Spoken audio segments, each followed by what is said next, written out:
하나님의 말씀 같이 보겠습니다. 베드로후서 1장입니다. 1장 5절부터 8절까지.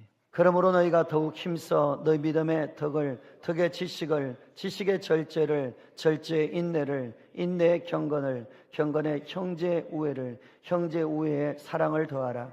이런 것이 너희에게 있어 흡족한즉 너희로 우리 주 예수 그리스도를 알기에 게으르지 않고 열매 없는 자가 되지 않게 하려니와.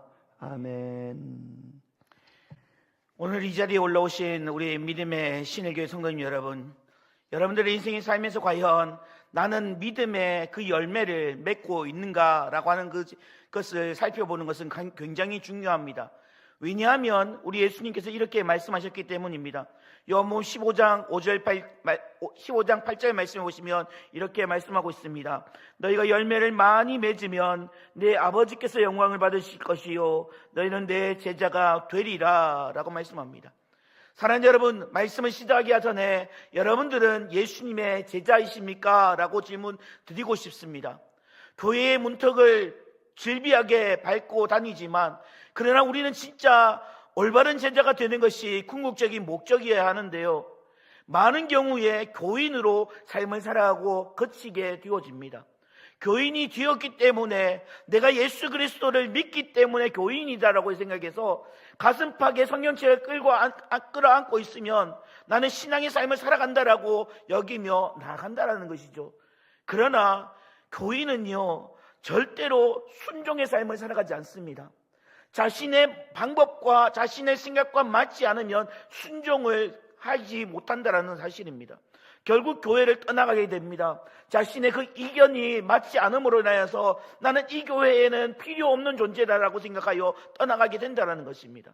그러나 제자는요, 어떻습니까? 제자는 자신의 마음에 그 흡족하면 순종하게 되고 자신의 마음이 흡족하지 않으면 복종한다라는 사실입니다.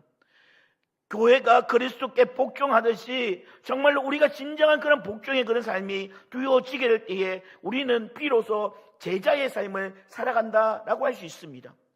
오늘 본문 우리가 좀 전에 보았던 요한복음 15장 8절 말씀에서도 포도나무가 되시는 그 예수님께서 우리들로 하여금 너희가 나의 참된 제자가 될 것이다 라고 말씀하시는데, 그 조건이 바로 열매 맺는 삶이다 라고 할 수 있습니다. 오늘 우리는 이 8가지의 열매를 생각해 보려고 합니다. 베드로 사도가 우리에게 들려주고 있는 이 8가지 열매 말입니다. 믿음, 덕, 지식, 절제, 인내, 경건, 형제 우애, 그리고 사랑이라고 하는 열매였습니다. 그런데 오늘 본문 5절 말씀에 오시면 이렇게 말씀을 시작하고 있습니다. 그러므로 너희가 더욱 힘써라고 말입니다. 여러분, 접속사 그러므로라고 시작되어지는 오늘 본문 말씀은 4절 말씀에서 어떠한 모습을 이야기하고 있는지 우리에게 전달해주고 있는 본문이라고 할 수 있습니다. 4절 말씀의 후본문에 보시면 신성한 성품에 참여하는 성도의 삶의 그 원인을 두고 있다는 사실입니다. 하나님의 성품에 참여하는 것을 목표로 삼는 성도에게 요구하는 것은 바로 하나님의 성품을 닮아가는 것입니다. 하나님께서 이 세상 모든 만물을 창조하셨잖아요. 창조하신 그 하나님께서 우리 인간을 창조하시는데 하나님의 형상과 모양대로 창조하셨다라고 이야기하고 있습니다. 하나님의 그 인격적인 그 거룩하심을 나타내는 그런 삶이 우리 가운데 있어야 된다는 것입니다. 요즘 계속해서 레위기 말씀을 새벽 시간마다 살펴보고 있는데요, 레위기 19장 2절 말씀을 보시면 이렇게 말씀합니다. 내가 거룩하니 너희도 거룩하라라고 말입니다. 하나님의 그 거룩하신 그 성품을 닮아가는 것, 그것이 하나님의 소유된 백성의 삶의 자질이다라고 할 수 있습니다. 그러나 우리의 인생의 삶에는요, 하나님의 그 거룩하신 그 성품을 닮아가느냐, 그렇지 못하는 경우들이 참 많이 있습니다. 오늘 보면 5절에서 7절 말씀은요, 하나님의 성품을 소개하면서 믿음을 어떤 신비한 힘이 내게서 솟아나서 이전에 모든 죄의 습성을 일시에 청산해버리고 모든 난간을 해결해버리는 그런 능력이 있는 것을 나타내고 있지 않습니다. 우리 안에 깊숙한 그 죄의 쓴뿌리를 일순간에 없어지지 않는 것이 우리의 경험에서 묻어나지 않습니까? 아주 조금씩 경건을 향한 연습을 통해서 거룩함을 이루어가게 되는데, 이때 요구되는 것이 바로 믿음이라는 것입니다. 죄의 습성을 버리고 하나님의 성품에 참여하는 일은 나의 초라한 모습과 환경의 어려움에도 불구하고 하나님의 약속을 바라보는 믿음을 통해서 가능하다라는 사실입니다. 히브리서 11장의 믿음장에서 우리에게 말씀하고 있는 것이 무엇입니까? 믿음은 바라는 것들의 실상이요 보이지 않는 것들의 증거다라고 말씀하시면서 수없이 많은 믿음의 선진들을 우리에게 소개해주고 있는 그 말씀을 보신다라면 과연 여러분들은 무엇을 느끼고 계십니까? 나는 될 수 없기 때문에, 저 사람들만은 특별하기 때문에 그렇게 했다라고 보시겠습니까? 아닙니다. 오늘 본문의 베드로는 믿음의 덕을 공급하라라고 말씀하고 있습니다. 하나님의 성품에 참여한 성도는요, 하나님을 향한 하나님께서 우리에게 보여주신 그 믿음을 통하여서 타인을 향한 그 선을 나타낼 수 있어야 되는데, 죄의 습성을 버리고 사실을 인정하는 그 믿음을 통해서 타인을 향한 선함, 즉 덕으로 설 수 있다라고 말씀합니다. 하나님은 우리에게 능력이나 열심 이전에 성품의 변화를 요구하고 계십니다. 이를 위해서 우리에게는 믿음이 허락되었고, 이제 이 믿음 위에 덕의 지식의 절제를 쌓기를 원하신다는 사실입니다. 사랑하는 여러분, 이것은요, 이 인격의 성품은 하늘에서 떨어지지 않습니다. 하루아침에 형성되지 않습니다. 오랜 세월을 통해서 경험해서 성숙되어진다는 사실입니다. 오랜 세월을 통해서 나는 죽고 내 안에 계시는 예수 그리스도를 드러내는 그런 믿음의 그 삶이 우리 가운데 나타나야 된다는 사실입니다. 일순간에 내가 죄의 그 삭슬을 끊어버리고 하나님의 자녀로 삶을 살아가겠다라고, 거듭난 인생의 삶을 살아가겠다라고 이야기한다고 해서 우리의 인생의 그 구원의 완성을 이루지는 못한다는 사실입니다. 우리 안에 하나님을 향한 믿음이 있다라면 덕을 쌓고, 덕이 있다라면 덕이 온전하도록 지식을 쌓는 그 삶을 살아가야 되는데, 그 과정을 통해서 우리는 조금씩 하나님의 성품에 참여할 수 있게 됩니다. 그리고 6절 말씀해 보시면 절제와 인내 그리고 경건을 요구하고 있습니다. 여러분, 우리는 매번 겪게 되지만 지식이 유한한 인간에게 요구되는 것이 바로 절제라는 사실입니다. 덕이 올바로 작동하기 위해서 지식이 필요하겠지만, 과연 무엇이 참으로 덕을 이루는지, 무엇이 참으로 유익을 끼치는지 알 수는 없습니다. 또 우리는 하나님이 계시하신 그 말씀과 자연을 통해서 하나님을 참되게 알 수는 있지만 하나님이 전부를 알 수는 없습니다. 세상에는 우리가 이해할 수 없고 설명할 수 없는 일들이 무수히 많이, 오늘도 수없이 많이 일어나는 것을 경험하게 되었지 않습니까? 동방의 의인이라고 불렸던 그 욥, 하나님 앞에서 의롭다라고 인정받을 수밖에 없는 그 욥, 그런데 그 욥에게 심각한 고통, 고난이 찾아오게 됩니다. 그의 사랑하는 아내는 하나님을 욕하고 하나님을 저주하고 너는 떠나 죽어라라고 말하고 말았습니다. 그에게 사랑하는 10명의 그 자녀들이 일순간에 다 죽음을 맞이하고 말았다는 사실입니다. 그러한 모습 가운데 욥의 세 친구들이 욥에게 찾아와서 위로하기를, 그것을 당하는 그 모든 근원이 바로 당신의 죄악 때문이다라고 손가락질하였습니다. 그리고 이것은 당신의 유익을 가져주는 그런 모습이다라고 설명했지만 욥은 그 설명에 동의할 수 없었습니다. 모든 인간의 논의가 끝나갈 즈음에 하나님은 욥이 당한 그 고통의 이유를 설명하지 않으시고 욥기서 38장 4절 말씀에서 이렇게 말씀하십니다. 우리 같이 한번 읽을까요? 38장 4절입니다. 내가 땅에 기초를 놓을 때에 네가 어디 있었느냐? 네가 깨달아 알았거든 말할지니라. 사랑하는 여러분, 욥은 동방의 의인이었습니다. 많은 부를 축적한 그런 부자였습니다. 그런데 하나님께서 욥에게 말씀하시는 것은 네가 당하는 그 고난에 대한 그 목적이나 그 이유를 설명하신 것이 아니라 하나님에 대해서 말씀하고 있다는 것입니다. 내가 땅에 기초를 놓을 때에 네가 어디 있었으며 내가 깨달아 알았거든 말해봐라 라고 하시면서 말입니다. 즉 무슨 말일까요? 나는 여호와 천지를 지은 창조주이다. 너는 나의 피조물이지 않니라고 말씀하시는 것입니다. 하나님이 우리에게 설명하지 않고 설사 설명하셨다 할지라도 우리가 이해할 수 없는 것이 얼마나 많습니까?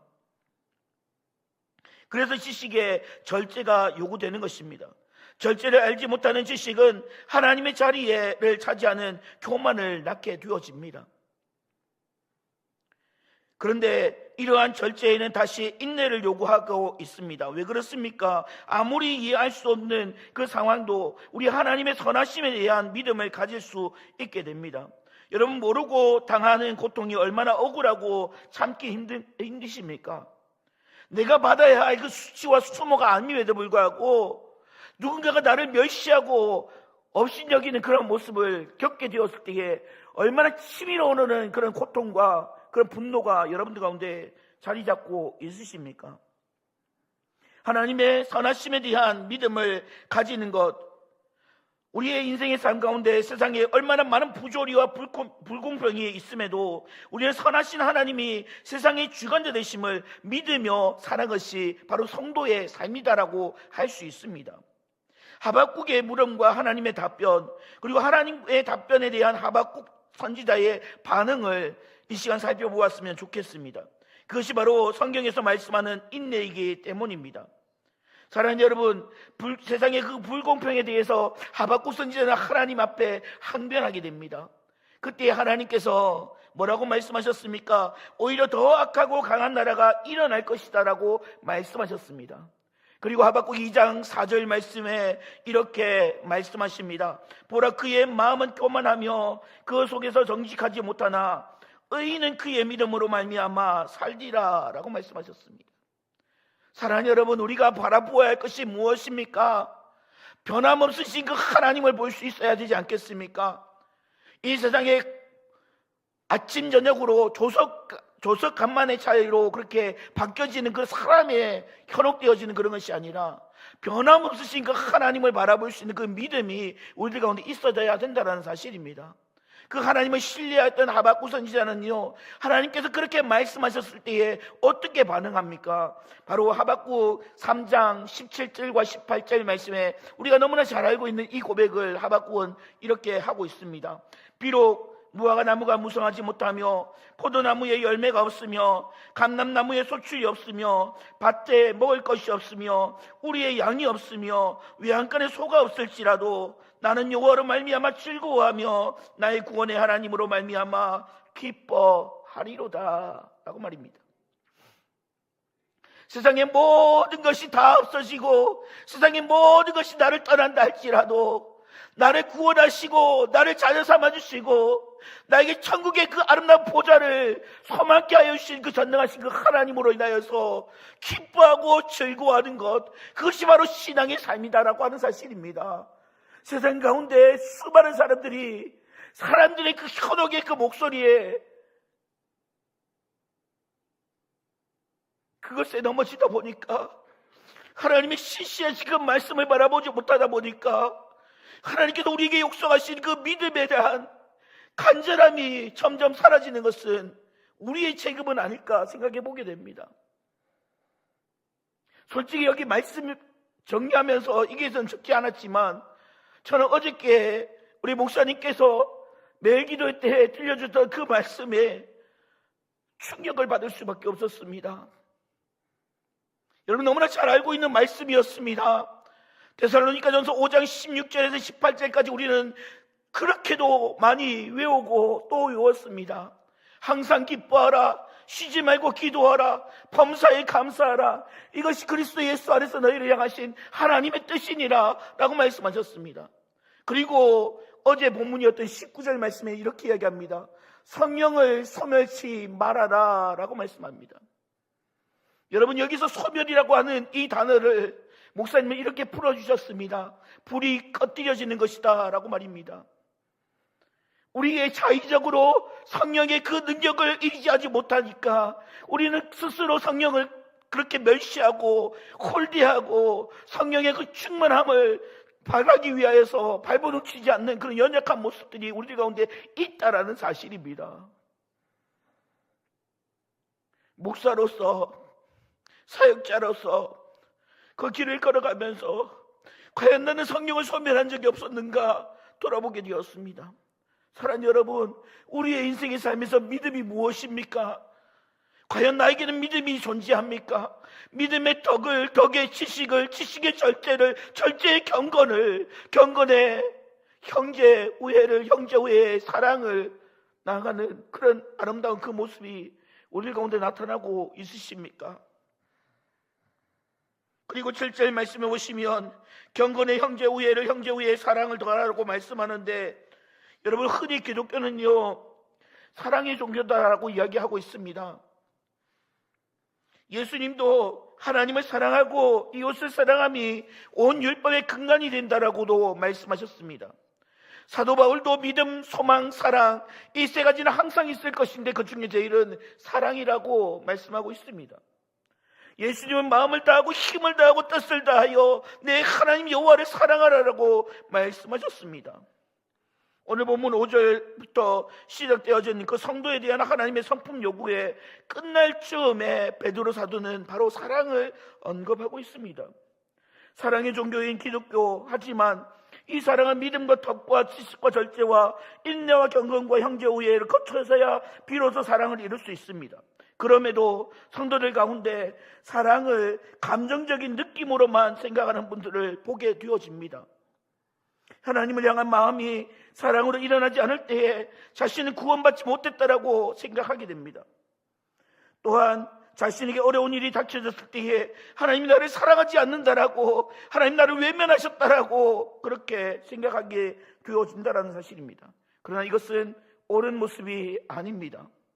요한복음 13장 1절 말씀에 예수님께서 자기 백성을 끝까지 사랑하셨다라고 말씀합니다.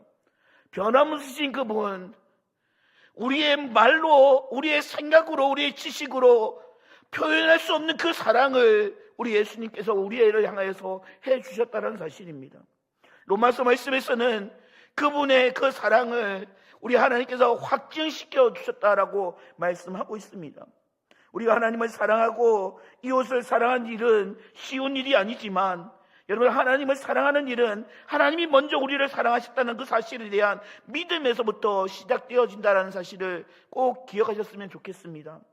그 믿음이 나를 향한 하나님의 덕스러움을 알게 하고, 그 알미 덕을 이루도록 요청하고, 그 덕은 다시 지식으로 보충이 되어지고 다시 절제와 인내와 경건이 있다는 후에야 비로소 내 옆에 있는 한 형제를 제대로 사랑할 수 있는 것입니다.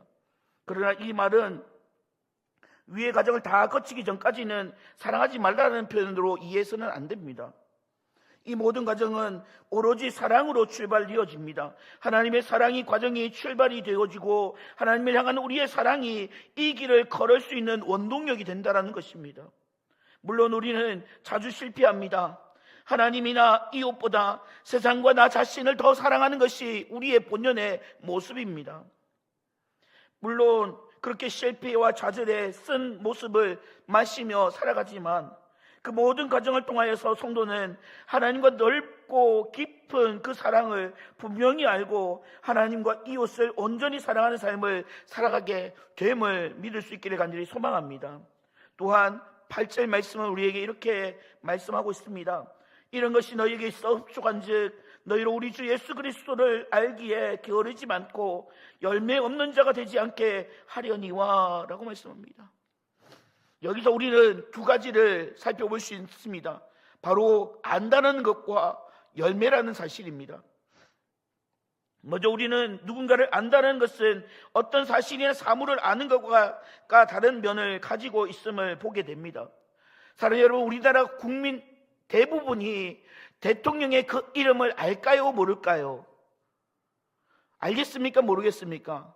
여러분들은 대통령의 이름을 아십니까? 누구일까요? 윤석열 대통령입니다. 그러나 그 윤석열 대통령의 그 내면에 어떤 생각을 가지고 있는지, 어떤 판단과 어떤 결정을 가지고 있는지 과연 여러분들 아십니까? 모릅니다. 우리가 예수님을 안다라고 이야기하지만 과연 예수님과 함께 생활했던 그 12제자들과 비교했을 때에 내가 예수님을 더 잘할까요? 그 제자들이 더 잘할까요? 우리 예수님께서 이 세상에 오신 궁극적인 이유와 목적은요, 바로 제자를 세우는 것에도 있었지만 그 제자와 함께 하시는데 있었다라는 사실입니다. 그렇습니다. 우리는 예수님께서 이렇게 말씀하시면서 예수님을 아는데 이르는 길이 바로 우리가 읽었던 5절에서 7절 말씀에 나타나고 있는 요구 사항임을 깨달을 수 있어야 합니다. 사람이 무엇을 아는 것은 정보와 사실을 아는 것이 아닙니다. 여러분, 어린아이를 보십시오. 어린아이가 지금 불 가까이에 있을 때에 부모님을 통해서 불 가까이 가면 큰일 나 라고 부모님이 제지를 하지만 어린아이는 호기심 때문에 불에 가까이 가게 됩니다. 근처에 가까이 근접하게 되지요. 그리고 결국 그 불에 자신의 신체 일부를 가까이 함으로 인하여서 이 불은 뜨겁구나, 이 불은 가까이 하면 안 되겠구나 라고 하는 그 사실을 자신이 자각하게 되어준다는 사실입니다. 우리가 예수님을 아는 것은요, 머리로 지식으로 알미 아닙니다. 내 몸으로 아는 것입니다. 예수 그리스도께서 내 안에 계셔서 그리스도의 영으로 인하여서 우리가 예수를 알아가는 것, 그것이 바로 신자의 모습임을 깨달을 수 있어야 할 것입니다. 실질적인 삶이 없다면 우리는 예수님을 알 수가 없습니다. 그런데 예수님은 요한복음 17장 3절 말씀에 뭐라고 말씀하셨습니까? 우리 함께 같이 읽어볼까요? 17장 3절입니다. 같이 읽습니다. 영생은 곧 유일하신 참 하나님과 그가 보내신 자 예수 그리스도를 아는 것이니이다. 여러분, 영생이라고 이야기합니다. 이 영생이 유일하신 참 하나님과 그가 보내신 자 예수 그리스도를 뭐 하는 것이라고요? 아는 것이다 라고 얘기합니다. 지식의 알미 아니라니까요. 배워서 아는 것이 아니라니까요. 내 인생의 삶에 유일한 구원자가 예수 그리스도이심을 믿음으로 신뢰함으로 나가는 그 알을 오늘 본문은 영생이다라고 이야기하고 있습니다. 영생을 얻기 위해서 하나님과 나 자신을 속이지 마십시다. 그렇다면 우리는 사기꾼에 불과합니다. 사랑하는 여러분, 저는 장물을 쓰고 있었습니다. 결국 어제 경찰서 조사를 받게 되었습니다. 1시간 반가량의 조사를 받았는데요, 예기치 못한 그런 작물을 사용하기 때문이었습니다. 핸드폰이라고 하는 것을 당근을 통하여서, 당근 마켓을 통하여서 구매를 하게 되었습니다. 무려 135만 원의 거금을 들여서 내가 갖고 싶은 그 핸드폰이 올라와 있는 것을 보고 그래 이거야 하며 그 상대방에게 채팅을 걸어서 그 상대방과 만나서 대면하여서 물건을 구매하였습니다. 그런데요, 경찰서에서 연락 옵니다. 월요일 날이었습니다. 대전에서 공부하고 있는데, 수업하고 있는데 연락이 왔습니다. 받지 않았습니다. 화요일 날이었습니다. 7시간 기도회를 진행하고 있는데 또 연락이 옵니다. 받지 않았습니다. 문자로 주십시오 라고 했더니 갑자기 띵동 오는데 대구 서부경찰서 경위 누구입니다. 당신이 수사에 관련된 일을 행하였기에 참고인 조사차 방문하셔야 됩니다 라고 이야기하는 겁니다. 그 메시지를 듣고 난 이후에 저는 놀랐습니다. 그리고 그 관할 경찰서의 그 담당 형사에게 전화했습니다. 내가 뭐 그렇게 잘못했냐고, 나 그렇게 잘못한 적 없다고, 나 법 위반한 적 없다고. 그런데 설명해 주었습니다. 당신 쓰고 있는 그 핸드폰이 이런 핸드폰 아니냐고. 경찰서에 가서 듣게 되었습니다. 이 핸드폰이 시중에 아직 출고가 되지 않았다라고. 창고에 있어야 할 그 핸드폰이 버젓이 바깥에 나와서 그렇게 나가 있기 때문에 이것이 절도품이고 이것이 작물이다라고 이야기하였습니다. 저는 당당하게 돈을 지불하고 샀다라는 그 증거물을 통장 그 사본을 찍어다가 보여주었고, 그 경찰은 이렇게 이야기합니다. 이것을 압수할 이유는 없겠지만 검사의 지시가 있으면 당신의 그 핸드폰을 압수해야만 합니다 라고 이야기했습니다. 사랑하는 여러분, 우리의 모습은 과연 어떻습니까? 내가 알게 모르게 당하였던 그 사기적인 그런 모습으로 인하여서 여러분 어떤 감정을 받게 되어질까요?